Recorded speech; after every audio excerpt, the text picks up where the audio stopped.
안녕하십니까. 흥미로운 신기술, 신서비스에 대해 다루는 미소뉴스의 김미소 앵커입니다. 기술이 발전하면서 새로운 소비 행태가 나타나고 있습니다. 그중 흥미로운 소비 생활에 대한 영상이 있는데 영상 먼저 보고 오시겠습니다.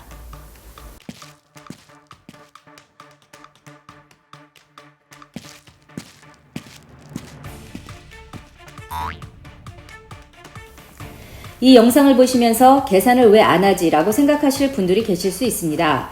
다음과 같은 소비 행위는 BNPL, 즉 후불 할부 결제의 예라고 할 수 있으며 온라인에서 활성화되는 추세이고 현재 오프라인까지 진출하고 있는 모습을 보이고 있습니다. 오해는 기자를 모시고 BNPL에 대한 더 깊은 대화를 나눠보고자 합니다. 안녕하십니까? 안녕하십니까. 오해님 기자입니다. 신기술이 발달하며 신소비 생활이 생겨나는 요즘 화제가 되고 있는 BNPL에 대해 다뤄보고자 합니다. 해당 내용은 BNPL의 전문가인 안녕 교수님을 모셔보도록 하겠습니다. BNPL 전문가인 안녕 교수입니다. 오늘 BNPL에 대해 많은 정보를 알려드릴 테니 귀 기울여 주시면 감사하겠습니다. 우선 BNPL이란 Buy Now, Pay Later를 의미하는 단어로 무이자 할부 결제를 하는 방식의 서비스입니다. 소비자가 신용으로 제품을 구매하면 후불 결제사들이 소비자 대신 구매대금 전액을 가맹점에 지불하고 소비자로부터 후에 나눠서 금액을 상환받는 구조로 나타납니다. 현재 이러한 BNPL 서비스는 MZ세대의 호응을 얻으면서 미국, 호주 등지에서 확대되고 있습니다. BNPL의 작동 방식은 다음 그림과 같습니다. 결제업체가 소비자를 대신해 먼저 가맹점에 대금 전액을 지불하고 소비자는 결제업체에 대금을 후에 지불할 수 있도록 한 선구매 후 지불 서비스입니다. 반면 기존 신용카드 할부 결제의 경우 구조는 해당 그림과 같이 안정된 소득이 있어야 하고 신용 등급 제한이 있어 누구나 사용할 수 없으며 할부 시에는 할부 이자를 내야 합니다. 그러나 BNPL 업체는 수수료를 통해 이윤을 남깁니다. 보통 가맹점으로부터 거래액의 2.5에서 4% 정도의 수수료를 받으며 소비자에게 할부 이자나 수수료를 받지는 않지만 할부 대금이 연체될 경우 연체 수수료를 받습니다. 그렇다면 가맹점 입장에서 보다 높은 수수료 부담에도 불구하고 이를 채택하는 이유는 무엇일까요? 네, 교수님께서 BNPL의 정의 및 구조에 대해서 설명해 주셨습니다. 그럼 교수님의 질문처럼 높은 수수료 부담에도 불구하고 BNPL을 채택하는 이유에 대해서 시민들의 인터뷰 영상이 준비되었다고 하는데요. 함께 보시죠. BNPL에 대해서는 자세히는 모르지만 수수료가 없다고 들었어요. 그래서 BNPL을 채택하는 게 아닐까요? BNPL은 신용카드보다 문턱이 낮은 걸로 알고 있어요. 신용도가 낮은 사람도 이용 가능하지 않을까요? 그리고 나이도 아마 18세, 19세면 사용 가능한 걸로 알고 있어요. 네, 시민분들의 인터뷰 잘 들었습니다. 다시 교수님의 말씀 들어보겠습니다. 네, 인터뷰 영상을 통해 BNPL 사용 이유를 볼 수 있었는데요. 더 구체적으로 BNPL은 18세 이상이면 애플리케이션을 통해 서비스에 가입해 이용할 수 있으며 대금을 분할 납부함에도 할부 이자나 수수료를 내지 않습니다. 이 같은 이점으로 해외에서 MZ세대에게 큰 인기를 끌고 있습니다. 네, 그렇군요. 그렇다면 BNPL도 장점과 단점이 공존할 것 같은데 혹시 해당 내용도 설명 가능하실까요? 우선 장점부터 알아보자면 첫째로 접근성이 좋습니다. 신용카드보다 BNPL의 서비스 이용 문턱이 낮아서 신용도가 낮은 사람도 이용 가능합니다. BNPL 서비스는 해외의 경우 18세 이상이면 앱을 다운받아 가입하는 것만으로도 이용 가능합니다.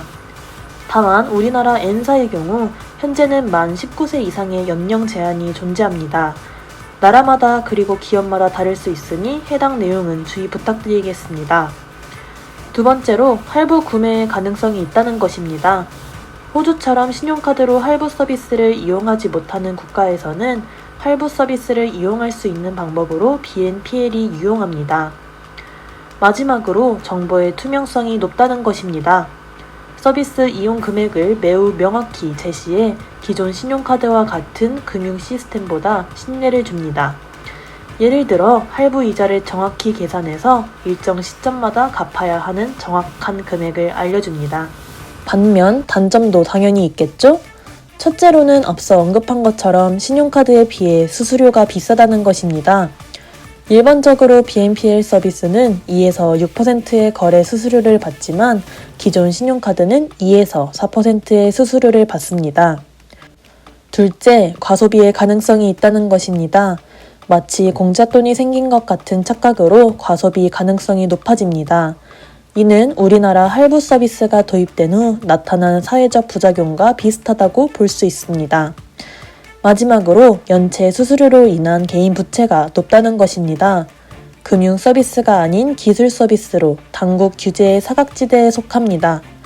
호주와 미국에선 BNPL 업체들이 적법한 자격 없이 연체료를 받는다는 비판이 생기기도 하였습니다.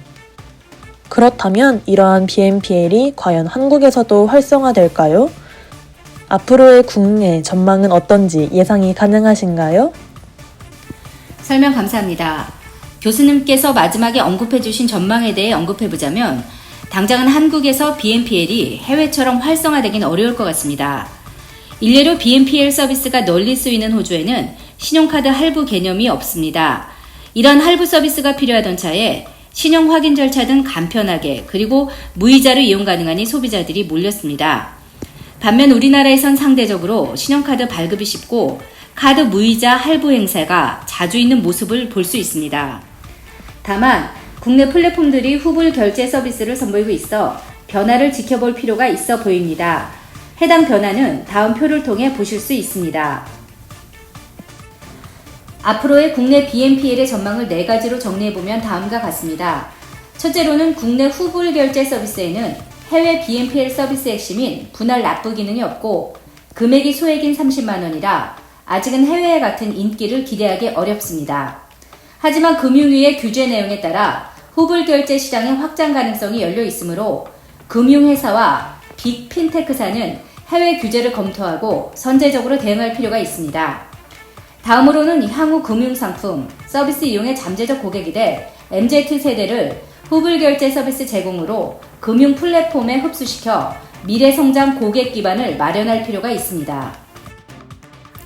마지막으로 후불 결제의 잠재적 위험 가능성 인식으로 소비자 보호 중심의 규제 마련이 촉구됩니다. 이것으로 BNPL의 전반적인 설명은 마무리가 되었습니다. 새로운 기술이 나오고 발전하는 사회가 되어가며 새로운 소비 행태와 트렌드 역시 빠르게 변화하고 있습니다. 이에 대한 대표적인 예인 BNPL에 대해 미리 알아두고 활용 방법을 생각하는 등을 통해 현명한 소비자가 되어야 할 것입니다. 지금까지 신기술에 의한 신소비 코너를 진행하며 BNPL에 대해 다룬 미소뉴스 김미소 앵커였습니다. 감사합니다.